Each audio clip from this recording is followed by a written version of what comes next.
My name is Nat Hentoff. I am 88 and a half years old, and I am a reporter. Sometimes I write books, and my reporting has essentially been for well over 60 years, in large part about how to keep this country what it's supposed to be, a self-governing republic. Somewhere I read of the freedom of speech. You're listening to So to Speak, the Free Speech Podcast, brought to you by FIRE, the Foundation for Individual Rights and Expression. All right, folks, welcome back to So to Speak, the Free Speech Podcast, where every other week we take an uncensored look at the world of free expression through the law, philosophy, and stories that define your right to free speech. I am your host, Nico Perino. On January 7th, 2017, the Associated Press announced that free-thinking author and columnist Nat Hentoff is dead at 91. I came to know Nat early in my FIRE career.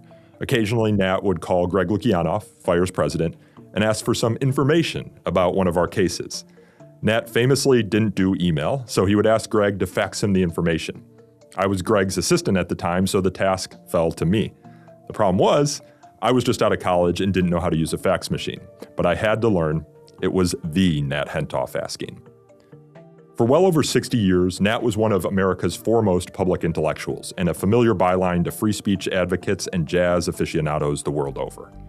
He was arguably the world's preeminent jazz critic and a pioneering crafter of so-called liner notes for jazz albums.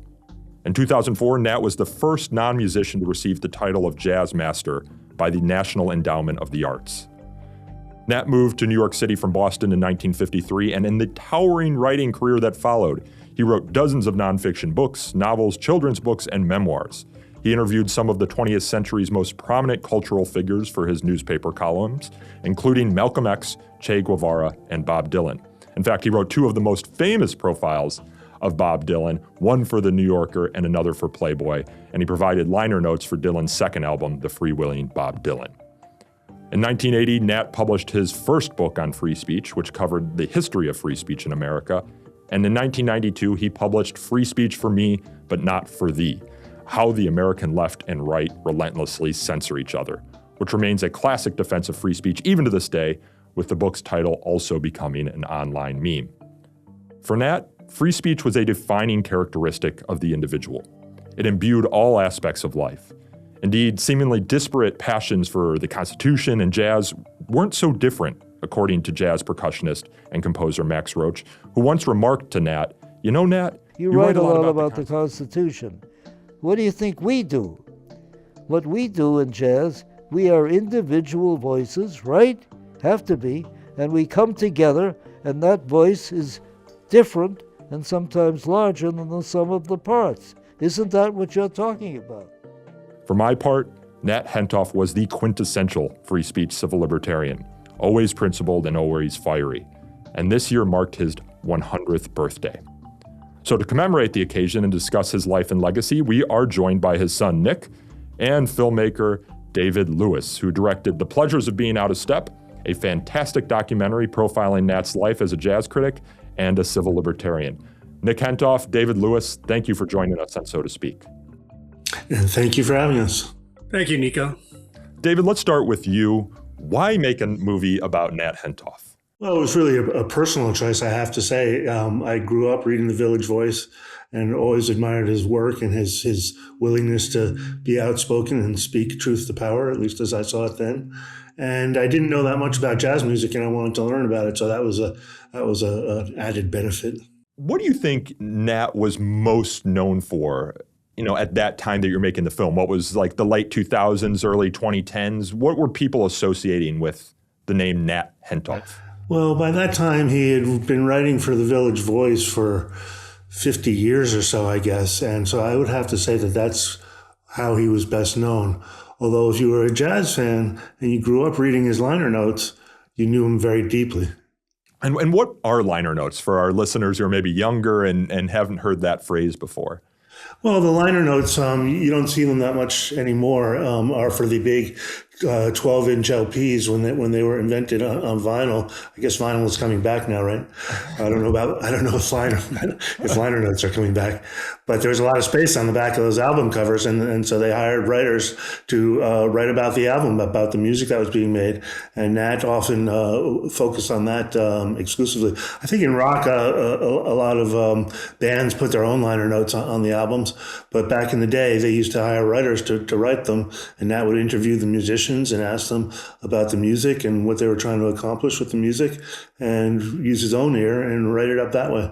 And some of them were quite memorable, and a lot of people learned about jazz by reading those liner notes. And Nick, what was it like to be Nat Hentoff's son? Well, from my earliest memories, it seemed perfectly normal that everybody was talking about your father, that didn't everybody have a father who appeared on TV frequently? Didn't everybody have a father who was on the radio, or who wrote and was published and was talked about? And the most frequent question I got growing up, after I told the person what my name was, the question would be, "Are you related to Nat Hentoff?" And it's something that's been a feature of my life from the very beginning all the way up to the present. I remember that the first time I appeared in a newspaper was when I did the unusual thing for a 12-year-old, and I bought at auction an autograph document signed by both George Washington and Thomas Jefferson. And the gallery owner, a guy named Charles Hamilton, who was kind of like an impresario, a P.T. Barnum of the autograph industry, he released that to the AP Wire. And back then, the AP Wire was fed to all the little newspapers all across the country. Hundreds and hundreds of newspapers, unlike today, where you only have one or two newspapers mainly surviving in a state. And so the article started out was Nicholas Hentoff, 14 years old, 13 years old, son of journalist Nat Hentoff, bought a $2,200 autograph signed by George Washington and Thomas Jefferson.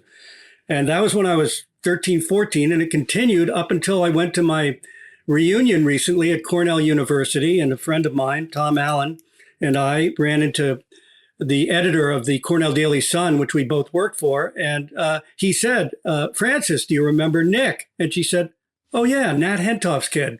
Nat famously was described by the editor of the Washington Post as someone who would walk into a garden party and put on a skunk suit. You know, he had some controversial opinions. He wasn't afraid to speak his mind, as the Associated Press put in its lead to his obituary.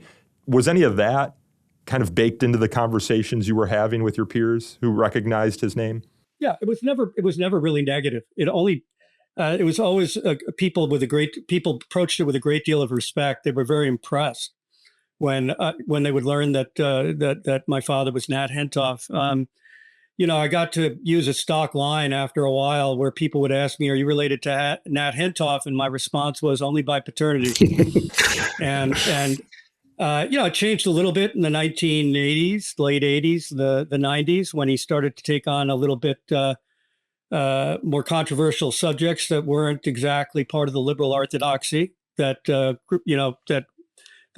developed during the 1960s. But for the most, he was pro-life, famously, right?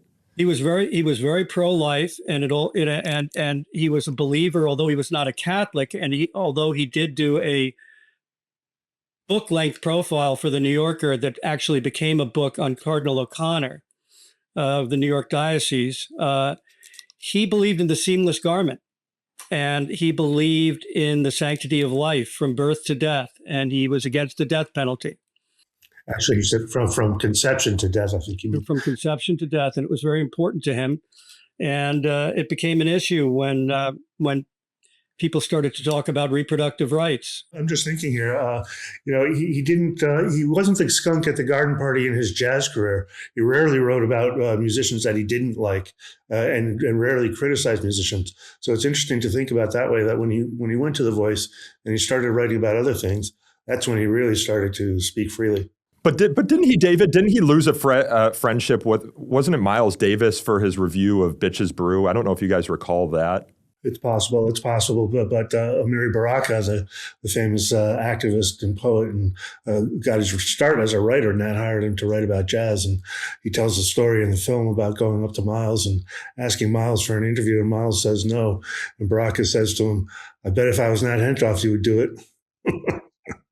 I wanted to put it into context. The skunk in the garden party comment had to do with his willingness to be unpopular if he felt that it was right to be unpopular. And he learned that at a very early age. He went to Boston Latin School, which was the leading public school in secondary school in Boston at the time, in Massachusetts. And during that time, he worked for an activist and journalist named Frances Sweeney.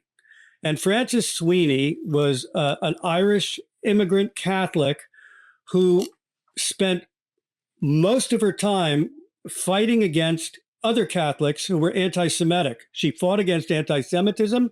She fought against church leaders like Father Coughlin and cardinals, and who would support his virulently anti-Semitic and right-wing views. Coughlin was an active supporter of Hitler during the 1930s and of Mussolini. And she was the prototypical skunk at the garden party. She would walk into Catholic gatherings and tell them that what they were talking about was wrong. And he worked for her as a very young student in middle school and going forward. And he had an affinity for labor leaders who would go in and disrupt the status quo at workplaces. He famously organized the candy shop that he worked at when he was a young boy. And that's the kind of context that you want to understand the skunk in the garden party comment, because it wasn't going in we have politicians today that are skunks at garden parties all the time. And they stink things up just to be controversial or just to offend people. That's not what we're talking about here. What we're talking about here is going in and being willing to speak truth to power, even when that's going to be unpopular and put you at odds with the people in the room that you're speaking with. David, Nick brings up Frances Sweeney, who is someone that you also discuss in your film. I'm wondering if you can tell us about how those early years of Nat's life helped shape him. He was born in 1925, as I had mentioned at the top. This would have been his 100th birthday. He grew up in Roxbury, which is a neighborhood of Boston. He spent his first 28 years in the city, and he said he had managed to grow up unmaimed in the most anti-Semitic city in the nation. How did anti-Semitism, his parents' immigrant background, and just the environment in Boston in those early years help shape who he would become in his later years? Well, he often told me how his father loved to listen to Father Coughlin's radio show to hear all the anti-Semitism being spewed, and would pull over the car to the side of the road when they were driving, and Father Coughlin came on the radio. But I think that he did experience anti-Semitism. There's no doubt about that. He tells the story of being accosted by a gang of young toughs, I guess we would call them, and they asked him, "Are you Jewish? Are you Jewish?" And he thought, and he responded, "No, I'm Greek," and he was always ashamed of that. In later years, he still talked about it. And as far as Frances Sweeney goes, I can tell you that when I showed him the film for the first time, and there are photos of Frances Sweeney in it, he said to me afterwards, he said, "I've written 2 or 3 volumes of memoirs, but nothing has brought it back home to me than this film and being able to see Frances Sweeney in real life. All those years later, just seeing her photo triggered that in him. So that's how important that experience was to him." Nick, your dad was culturally Jewish, right? I mean, he wasn't religious. He tells a story in one of his memoirs about eating a salami sandwich on one of the holy days as his neighbors were walking to synagogue, and he sort of reveled in the experience of being a heretic. And he was even excommunicated by some rabbis at some synagogue, I guess, in Massachusetts, and he didn't have the opportunity to defend himself, I believe is how he described it. How did his Jewish background, although he always associated himself with Judaism, I believe he writes in one of his memoirs that so long as Jews are persecuted, he will be associated with Judaism. How did that shape his early life and the years to come? I think the excommunication occurred during the first war in Lebanon. Yes. When he opposed the invasion of Lebanon by Israel. I wrote against the invasion of Lebanon by Israel in 1982. Never received so many letters inviting me, showing me various ways to commit suicide expeditiously on anything I've ever written. And I think it was in a motel on Long Island. And they weren't serious rabbis who excommunicated him, but just another example of him willing to take a unpopular position with a core group of people that he felt comfortable with initially. And well, Nat came from an immigrant community in Boston, and it was segregated by neighborhoods. So you had Jewish neighborhoods, you had Irish neighborhoods, you had Italian neighborhoods, something that you don't see very much anymore. But back then, it was the way that all the different communities, immigrant communities, interacted with each other. They had their own turfs. But in Nat's house, for instance, his father immigrated to Boston from a town called Volkovich, and it's spelled various ways, but essentially exists today in Belarus. And it was a small to mid-sized city with a Jewish community, and his father it was part of the Pale of the Imperial Russia. And he came here at 15 by himself, and his brothers were already here. And this is a town that was decimated during World War II. It was basically eliminated in the Holocaust. I have found a newspaper article from the New York Times that actually mentions the town and said there are 1,000 Jews left in the town. And it became a railroad hub that was used to deport all of the surrounding Jewish communities to Auschwitz. And so from his father's perspective, his father, everyone he knew growing up was destroyed in the Holocaust, and all of the extended family. His brothers and his father survived because they came to the United States, but everybody else with that surname was gone. And when his father, Simon Hentoff, arrived in the United States, he immediately, when he turned 18, joined the army and was sent over to Europe in World War I. And was injured in a gas attack during one of the attacks. And he became a United States citizen when he was commissioned out of the Army on the Army base. And then he was released from the Army after becoming a U.S. citizen. Nat always described himself as a Jewish atheist.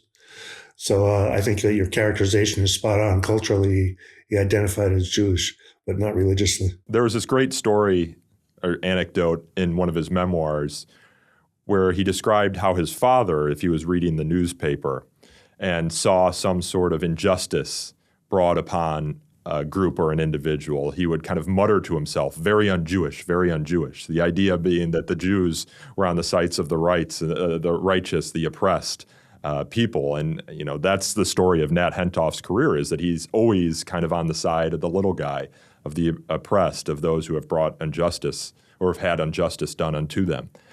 Nick, his dad, though, was worried about Nat growing up, right? Nat spent time in jazz clubs. He was interested in civil rights. Didn't he approach Nat's doctor about this as sort of an ailment? Yeah, it's really interesting because it's sort of like a jazz singer phenomenon. The old film with Al Jolson, where you had a cantor, a rabbi, and his son wanted to sing the blues. His son wanted to sing a different tune from the religious songs that his father sang. And in Nat's case, he was interested in things that his father really didn't understand. And I think it concerned him because he wanted him to be traditionally a success. He wanted him to go into a career that would provide a good life for him. And he just didn't see how any of this jazz stuff was going to produce anything that would allow him to make a living or to raise a family. And it was just, he was hanging out with jazz musicians, and, he was just not interested in the things that good Jewish boys should be interested in. And so he asked him to go into to the family physician to check him out to make sure that he was okay. And it's a hilarious letter that the physician wrote back, a very polite letter to the father saying, I've talked to your son, and the fact that he's interested in civil rights and he's interested in jazz music is absolutely nothing to worry about. He's going to do just fine. And of course he did.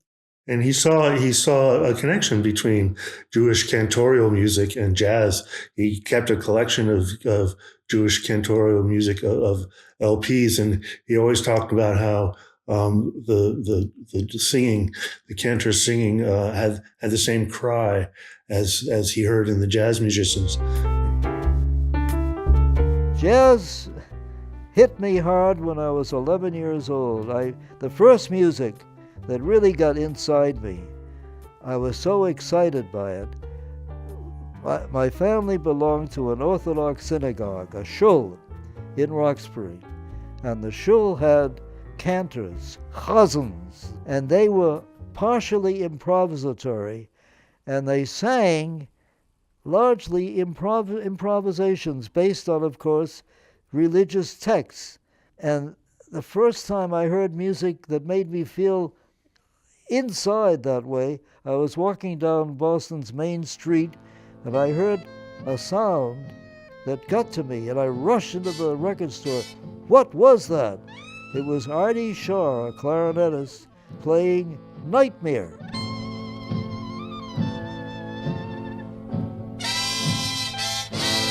And he told his friend Charles Mingus, the jazz bassist and composer, this is the Jewish blues. He would play the cantorial music for Mingus and say, this is the Jewish blues. That's the music I played for him as he was dying. I alternated between Billie Holiday and the cantorial music of his youth. When I think of Nat Hentoff, I often associate him with New York City. He just seems like this quintessential New York character. He did spend his first 28 years in Boston, however. How does he end up in New York City? He got a job. He got a better job. Nat was a hustler in the good sense of the word.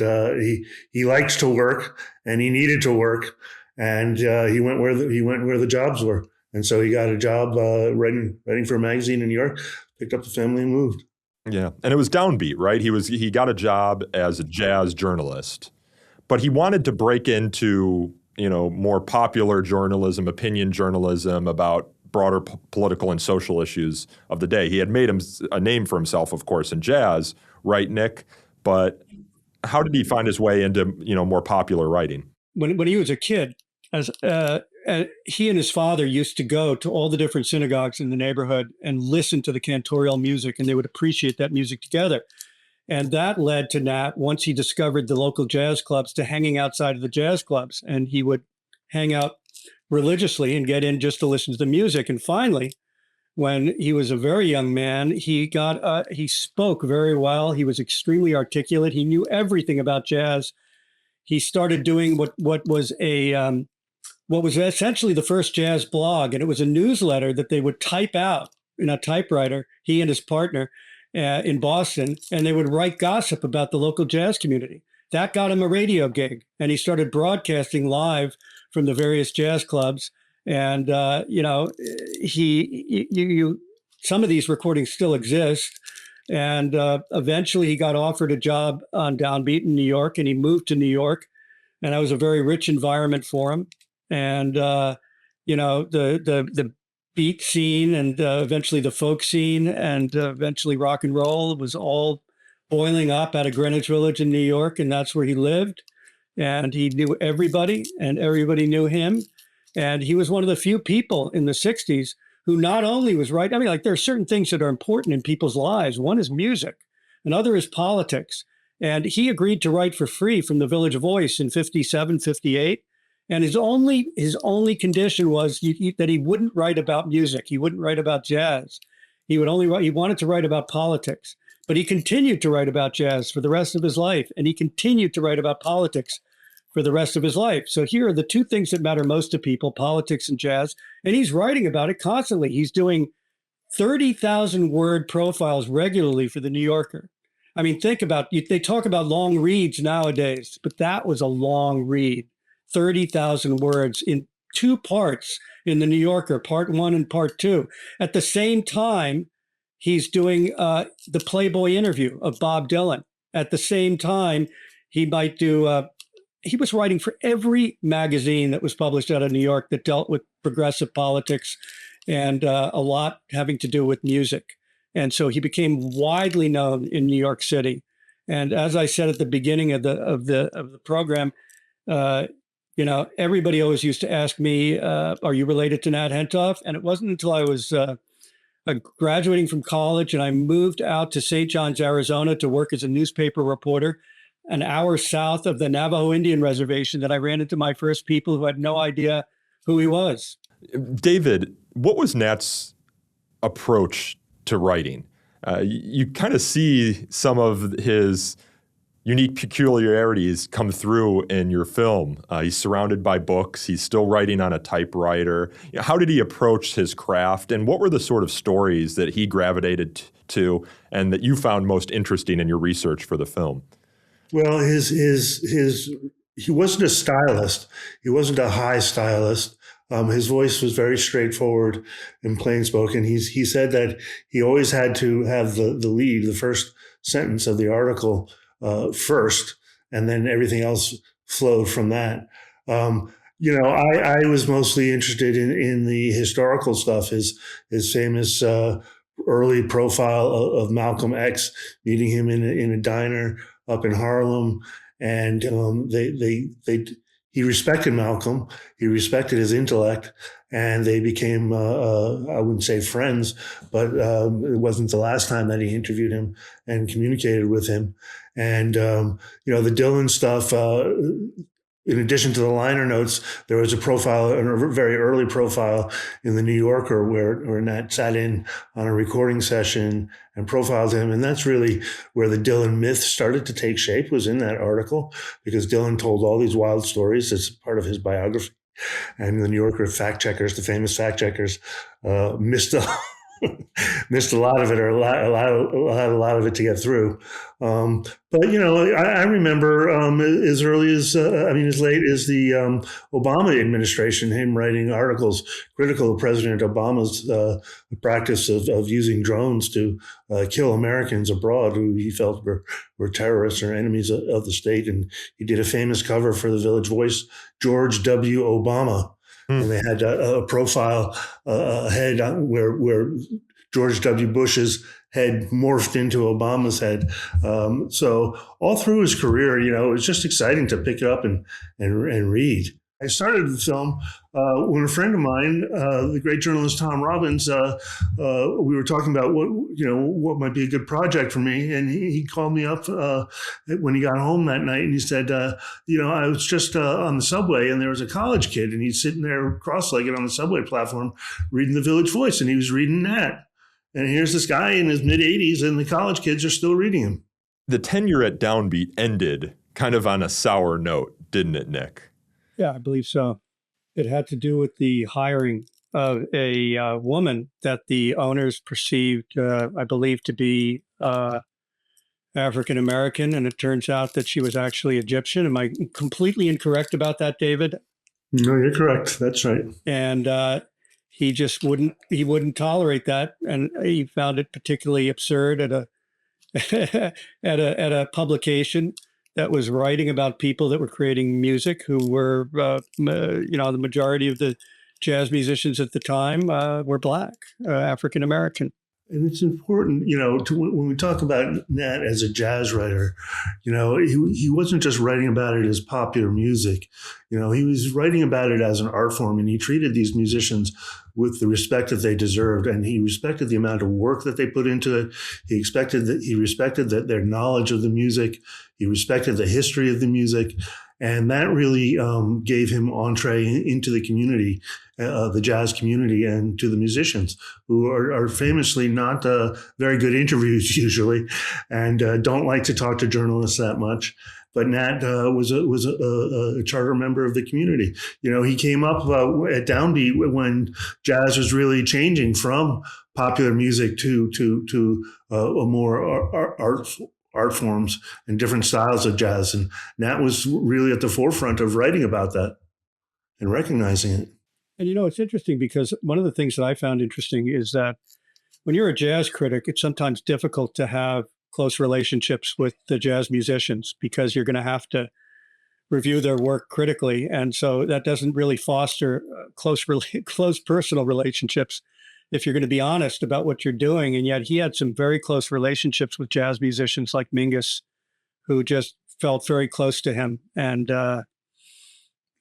he was a colorblind person. I mean, just absolutely literally, he was a colorblind person when he didn't like pigeonholing people and believing that the only thing you can talk to about with a black person is jazz. And one of my favorite stories about him that he had in his memoirs is the time that he was able to meet a former slave. He was a young man in Boston. He had a black friend whose grandfather had been a slave and was in his 80s or 90s and who loved to read. And he spent his days, the former slave, in the Boston Public Library, reading everything that he could lay his hands on.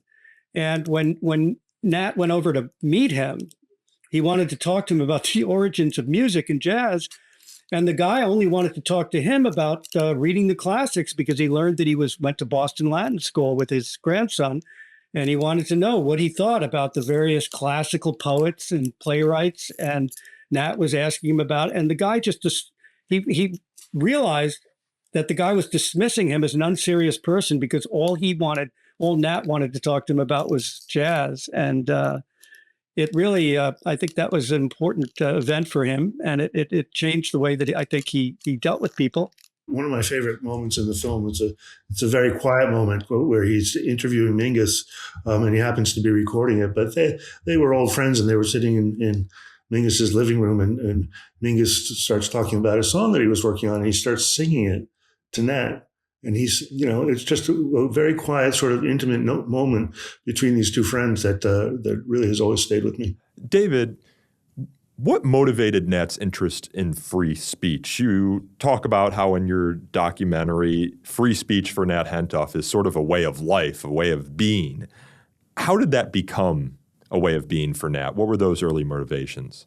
Well, I think that anti-Semitism and the war had a lot to do with it. He equated American democracy with free speech. And he always talked about how jazz was kind of like the American democracy, with everybody playing, expressing themselves with their own voices. But when it all came together, it was a full composition, like the American democracy. So I think that he loved this country. And loved its history for all the criticism that he gave it, probably because of all the criticism that he had for the country. Well, the American Civil Liberties Union was born out of the Espionage Act, and it was born out of the imprisonment of Eugene Debs and other anti-war activists during World War I. And the Red Scare of the 1950s had a deep impact on Nat. I was talking to my mother just a couple of weeks ago. My mother's 95 years old, and we were talking about, she said, you had no idea just the kind of atmosphere that existed in the 1950s, where you walked into a store and people had certain books that were under the counter, and that people, if you read a certain book, or if a certain book was found on your bookshelf or in your academic office, you faced your life being ruined, being fired. And a little bit why FIRE was created as well. It started out as an academic defender of free speech. And for Nat, that had a deep impact on him. And for the rest of his life, he was a proselytizer of free speech. He didn't just write about it. He didn't sit at home and talk about it. He went out on the road like a preacher, preaching about it. And he would speak at hundreds of different college campuses and different little community groups. And I actually found this on eBay, and this one is a poster that's from a college campus in the 1960s, and it says Nat Hentoff, and the topic that he's speaking on is radical alternatives after college, right? And so this one is a poster of his talk that he was giving in 1996 in West Virginia, of all places. Charleston, West Virginia, talking about free speech. And, up until he got into his 80s, he was just traveling all the time to different college campuses and different little community groups, particularly in communities where they've had problems with censorship and people wanting to ban books. And he was a big defender of librarians. He always defended librarians, and it didn't mean just in the United States. He controversially was very critical of the old left for defending Castro's oppression of librarians in Cuba. The way that Floyd Abrams, the prominent First Amendment attorney, put it to me was Nat didn't just talk about free speech or write about free speech. He used it. That's what his career was based on. The American Nazi Party, which was doing reasonably well, decided to march and organize in Skokie, a part of Illinois. And there was a lot of controversy about that. Should they have the right to speech, these Nazis? And the ACLU leadership agreed with that, but not all the members or the chapter heads. And I wrote about it as if I were Oliver Wendell Holmes, saying, of course they have a right to speak. That was one of the times when I learned how to become very unpopular. And he was also, though, the subject of censorship in a couple of instances. So in reading his memoirs, I was struck by how when he was primarily interested in jazz, he taught a course at the Samuel Adams School in Boston. And this was a school that was associated with some communists. That really wasn't why he was there or what he was interested in, but they asked him to teach a jazz course, and so he did. And because of that, I guess he became under the watchful eye of some of the McCarthyite folks in the legislature there, and maybe even the FBI. Nick, you would know better than I would. But I know that when he left Boston, he was worried that going to New York and leaving Boston might be complicated because of his class at the Samuel Adams School. That was a communist school. I mean, it was at least a deeply socialist school. And it was in the late 40s that he started teaching there. And he was called before a local Un-American Activities Committee. And he felt that he had cooperated to the extent that he cooperated and gave names, that he cooperated too much. And I think he felt deep shame about that. And he vowed that he would never do that again. And so when he, in the 60s, started to draw the attention when he was writing more and more about racial justice and about the civil rights movement, which he was very involved in, he was backstage at the March on Washington doing interviews. And those reel-to-reel tapes exist in a university library. They've never been published, or transcripts haven't been prepared of them, or they haven't been digitized. But I bet that would be very interesting. But he drew the attention of the FBI, and the FBI, two FBI agents came to his office in New York City, and it wasn't in the Voice. He had a private office, and they questioned his janitor in the building, and the janitor told him, and then they came back. And instead of being cowed by that experience and of not talking about it and not writing about what they were questioning him about, he did the exact opposite. He started on a tour of campuses, not only talking about his interview by the FBI, but talking about everything that they didn't want him to talk to. Was the FBI interested in him because they thought he was a communist, or was it because of his civil rights advocacy, or was it just because he was associated with radical ideas? I mean, what caught their eye? It was they were afraid of radical communism, and they believed that at the time that the civil rights movement was infiltrated by communists, and they believed that anybody who supported it had communist leanings. So it really was a vestige of the Red Scare. And by the time we got into the later 60s and the early 70s, and a lot of the FBI abuses of civil liberties were becoming exposed, Nat wrote about that a lot. There was a famous incident where a group of activists broke into an FBI office in, I believe it's Philadelphia, Pennsylvania. Is that right?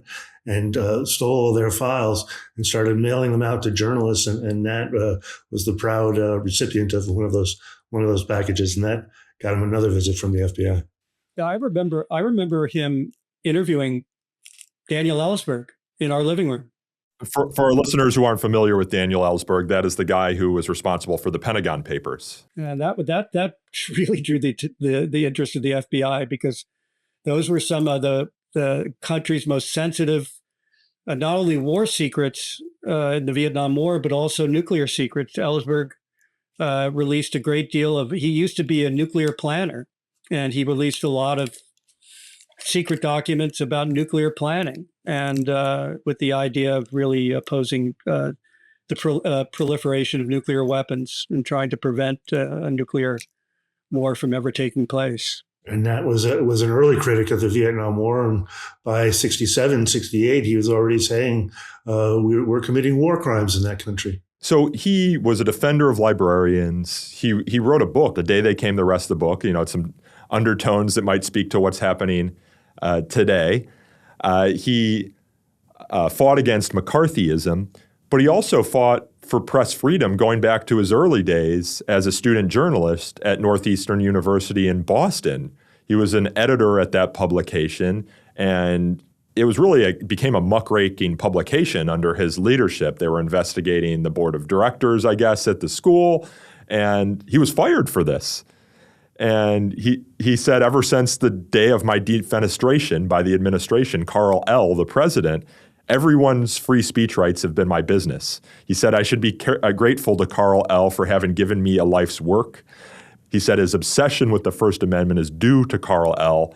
James Madison came later. I recently had an opportunity to look at his senior yearbook, and it describes in the individual photographs what the person was involved in throughout their career at college, and everything that he was involved in. A lot of it involved the newspaper. It shows him starting out as a writer for the newspaper, becoming the editor. But then if you flip to the page for the newspaper that year, he's nowhere to be found.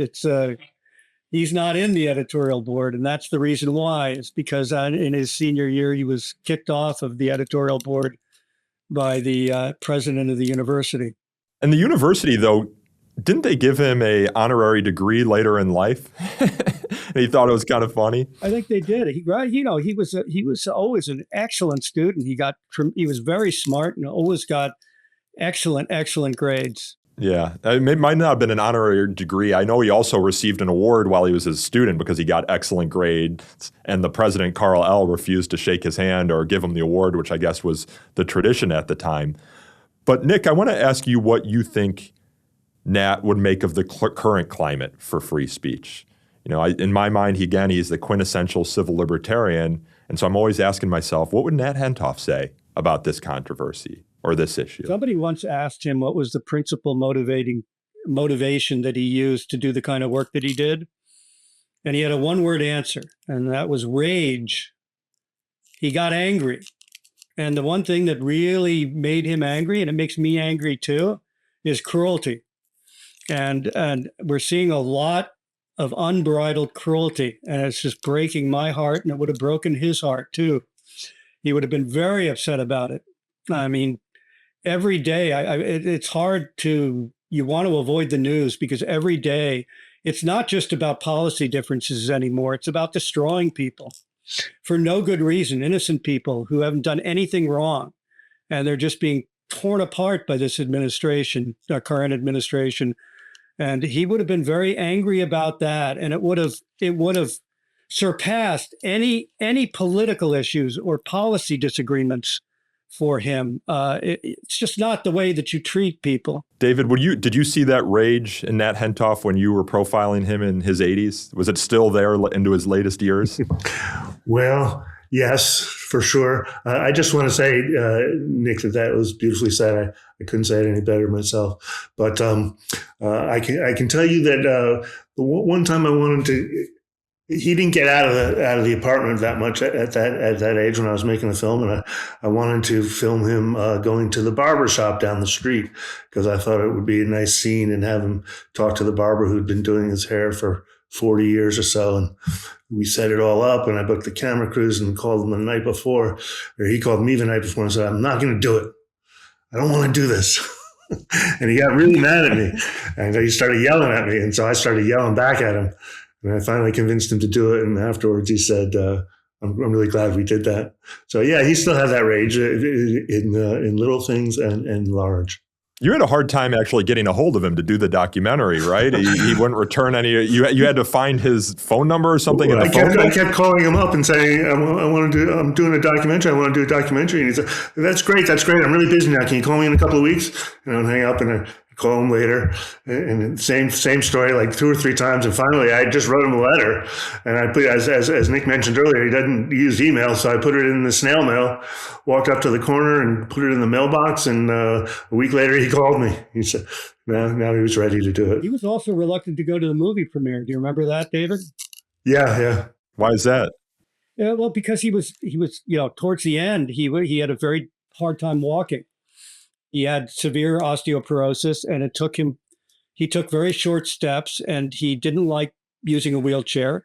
He didn't like being put in a wheelchair and wheeled around. In fact, he refused it. And so if you were trying to help him walk, it would go at a snail's pace. And so it probably took us a half an hour to get from the car down to the theater and into the seat. But he was really happy that he went. He saw a lot of old friends, and he really enjoyed the movie, and it was just beautiful. And he was very grateful, David, that you were able to make that movie. And it was a beautiful movie, and it really affected him. And I wanted to mention to you about the rage thing. And I'll tell you, for the last year, about the last year of his life, maybe the year of 18 months, I started co-writing the column for him because it became much too difficult for him to read easily. And we were still writing about Obama, even during the 2016 campaign. And, we came up with a title for one of the columns. And the title of the column was pretty provocative. It was, "Why is Obama Still Killing Children?" And it had to do with drone attacks in Afghanistan. How did his liberal peers at the Village Voice and some of these other publications see that sort of criticism of a liberal icon, in this case, President Barack Obama, or even going back to the 80s, his pro-life writings? Was he ostracized for that? Or was it just, people kind of assumed that Nat Hentoff was going to march to his own beat or be out of step? Yeah, I think it was generational by that point. He, by the time that he started writing about pro-life issues and also about issues involving disabled children and the disabled, because that's also part of the seamless garment. And there were some children that had severe developmental disabilities at birth. And the question was whether they should be allowed to die or not. And there were some epic court battles at the time between parents in hospitals and individual parents involving babies with spina bifida. And he started to delve into medical research deeply. He would do his own research, and he knew more about the subject than many doctors. And he did the research. He read the research that talked about at what point preborn fetuses feel pain. And he did the research about what the life expectancy was and what the quality of life was for people who suffered from spina bifida. And he just followed the seamless garment into believing that nobody should be deprived of their life. And he especially didn't like it when they were deprived of their fundamental rights without due process, which is what was happening in a lot of these situations. Did he have a politics? Like, if you asked him what his politics were, did he have a way to describe it? I think he felt most comfortable in a libertarian ideology. Okay. That's the way he described himself. He would never vote for or support the nominee for president of a major political party. That's for sure. I think he told me that in 1968 he voted for Dizzy Gillespie, who was running for president at the time. His affinity for libertarian ideology was more of an individual rights affinity and not an economic affinity. He believed in the social safety net. He believed in the rights of labor unions to organize very, very deeply. Yes. Since he organized a labor union at his Gandhi store he worked at when he was a preteen, and so he was an iconoclast. He was somebody who was, and anybody else would have been deeply conflicted and suffering from cognitive dissonance. But it was a beautiful mix in Nat Hentoff because he believed in individual rights. He believed in treating people fairly. He believed in caring for the poor and the sick. And he wouldn't stand for it when people didn't do that. He called himself a lowercase libertarian, a lowercase L, to disassociate himself from the organized political party. Nick, your brother Tom mentioned that Nat was a line drawer and not a balancer. I had never heard that phrase before, but it really captures something about a lot of civil libertarians.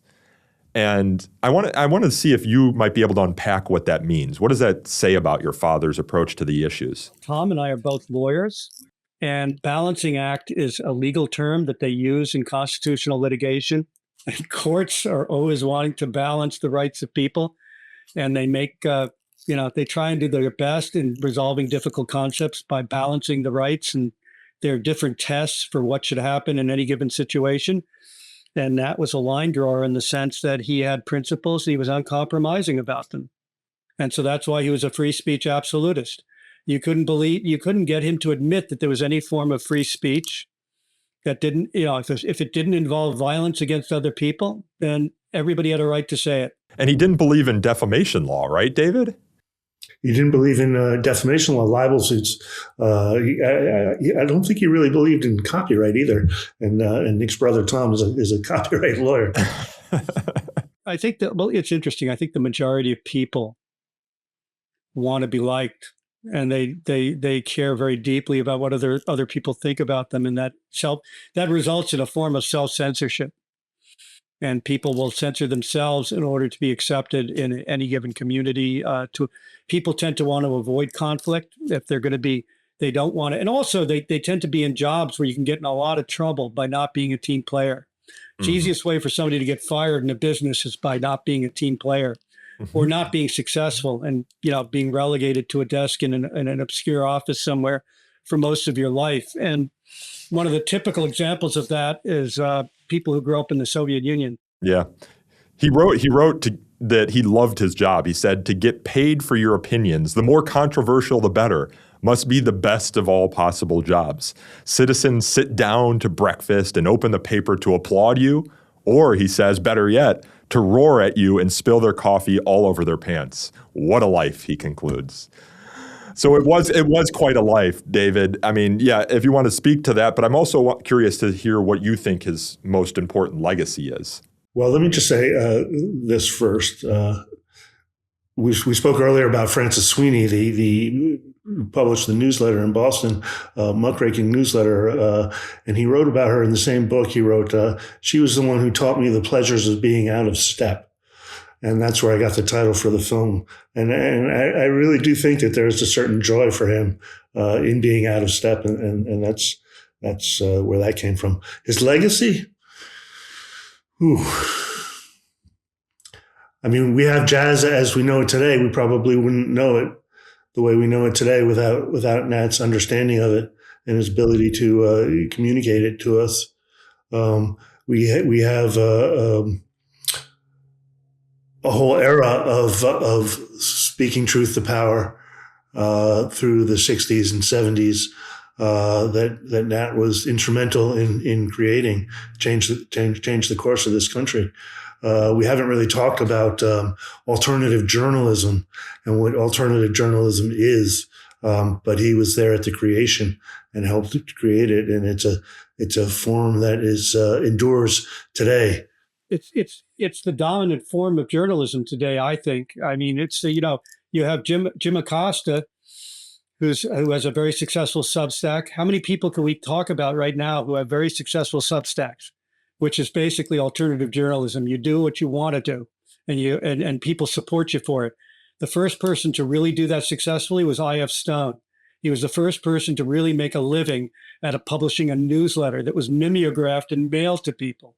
And, the first real, what was that newspaper? There was a folk newspaper that was, that published all of Dylan's first songs, but it was mimeographed and mailed out to people. And some of the musicians that got it when they were kids was like Janice Ian, who had a different name back then. And her first songs were published in in that particular publication. And so we've gone from people mimeographing their own newsletters, like the first blogs, to corporate media, and you can only really get on television, or you can only get into the papers if you worked for a corporate news organization, to now we're back to people are really finding themselves and getting real followings, doing their own thing on Substack and other alternative platforms. It's really about dissent, right? It's all dissent, and it's very easy for dissenters to become the establishment over a period of time. But Nat was always at the forefront of dissent all through his career. Yeah, I think his legacy is simply that if you see something that's wrong, you've got to stand up and you've got to talk about it for as long as you can, as loudly as you can, and as eloquently as you can. And I think that is something that he accomplished very well in life and was very successful at it. His response to speech that he didn't like was always more speech.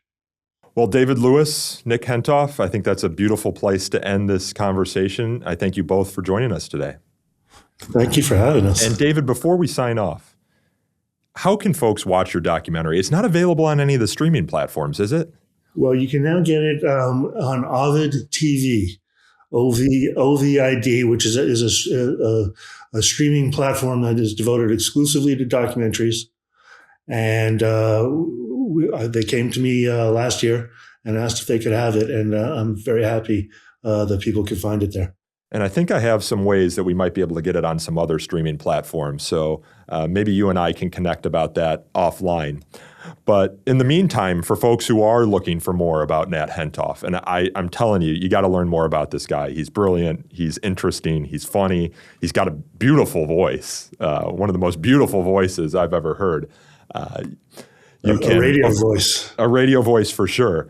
But you can and should watch the documentary that David made, The Pleasures of Being Out of Steph. But you should also read his books. I think he published something like 30 books, nonfiction and fiction, throughout his lifetime. I've got a couple of them sitting right here next to me. Speaking Freely and Boston Boy are two of his more prominent memoirs. Speaking Freely, the poster for it is sitting behind Nick right now for those watching on video. But also, if you're big into the free speech world, Free Speech for Me, But Not for Thee, I think the book was published in 1992 as a classic, and the title has become a meme in the free speech world.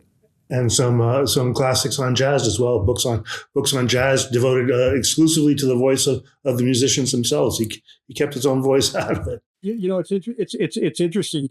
He was nominated a couple of times for a Pulitzer Prize, and he would always submit his editors would always submit his political work for the Pulitzer.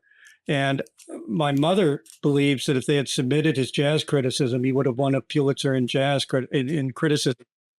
And they didn't do that. The path not taken. Well, folks, I am Nico Perino, and this podcast is recorded and edited by a rotating roster of my Fire colleagues, including Bruce Jones, Ronald Baez, Jackson Flegel, and Scott Rogers. The podcast is produced by Emily Beeman. To learn more about So to Speak, you can subscribe to our YouTube channel or Substack page, speaking of Substack, both of which feature video versions of this conversation. You can follow us on X by searching for the handle Free Speech Talk, and you can send us feedback at sotospeak@thefire.org. Again, that is sotospeak@thefire.org. Every other week I asked you if you enjoyed this episode, please leave us a review on Apple Podcasts, Spotify, or wherever else you get your podcasts. Reviews help us attract new listeners to the show. And until next time, I thank you all again for listening.